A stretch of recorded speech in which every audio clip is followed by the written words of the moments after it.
história minha, eu vou falar sobre os caianos. Os caianos, ele é uma tribo indígena que eles estavam no Brasil antes do descobrimento do Brasil. E aí, tinha o chefe dessa tribo, que era chamado de Chefe K. E ele tinha tido uma revelação. E na revelação dele, ele viu toda a tribo dele morta.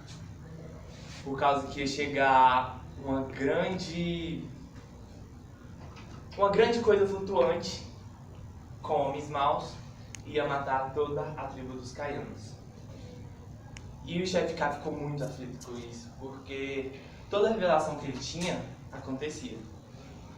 E aí ele foi conversar com a tribo dele, porque ele não queria que isso acontecesse. E ele queria pensar em um jeito para isso não acontecer. E ele foi conversar com a tribo dele, falou que a revelação que ele teve e que ele ia dar um jeito daquilo não acontecer. Os caianos, ele tinha a tradição de que sempre quando passava para outro chefe, e esse chefe que passou, ele se ausentava na natureza e ele ficava em meditação com a natureza.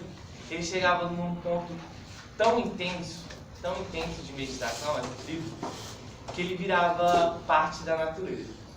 Ou ele virava um animal que não existia, ou ele virava uma planta que não existia e era diferente, ou uma espécie de animal que era diferente, sei lá, uma árvore com folhas rosas, podia virar várias coisas, mas ele não sabia o que ele ia virar. Ele só ficava numa meditação tão intensa que ele virava parte da natureza. Porque os caianos, eles tinham esse contato com a natureza muito grande. Aí o chefe K, ele pensou em quê? Ele pensou assim: eu tenho que fazer todos terem esse contato com a natureza tão intenso para que eles não morram e virem parte da natureza. Só que, na tradição deles, a única pessoa que poderia fazer isso era o chefe. Então ele foi conversar com os deuses, com o deus dele, que era o deus Aka. E ele se separou da tribo e foi conversar com esse deus. E ele fez lá o ritual.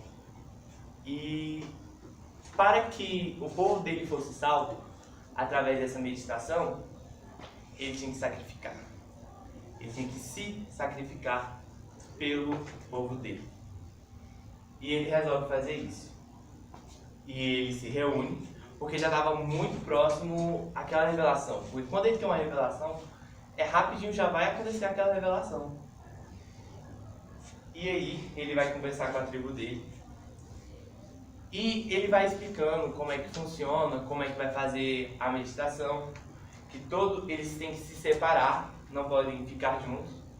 Quando chegar a hora, eles vão se separar e cada um vai entrar em meditação, em extrema meditação em contato com a natureza, para que eles possam virar parte dela. E aí, ele fala que também vai se separar, mas ele não fala para ele que ele vai se sacrificar para salvar eles. E disse que quando estiverem prontos, eles vão saber que é para eles se separarem. Então ele se afasta do grupo dele e vai até um penhasco. E ele vê a grande embarcação chegando com os homens maus. E ele pega acho que é apinhado o nome. E ele se mata e se joga do penhasco. Aí o clima começa a ficar mais sombrio. As nuvens começam a se fechar e aquela tribo dos caianos, ele percebe o sinal. Ele vê que é hora deles se separarem. Aí eles se separam, cada um se isola no seu canto, entra em contato com a natureza, em extrema meditação, cada um vira uma coisa. Cada um vira um pássaro, o outro vira uma árvore, cada um vira uma coisa diferente. E aí, essa é a história. Só que aí, e a revelação do chefe K. Então, ela acontece. Ela está acontecendo até hoje. Porque esses animais que eles viraram, essas árvores, são as árvores que estão sendo extintas. Os animais que estão sendo extintos. Então, esse arara azul acabou de ser extinto. Eu tinha visto a notícia um dia desse. Era um caiano que virou, que está morrendo. E a cada dia a revelação dele está se cumprindo, até que não vai restar mais nenhum.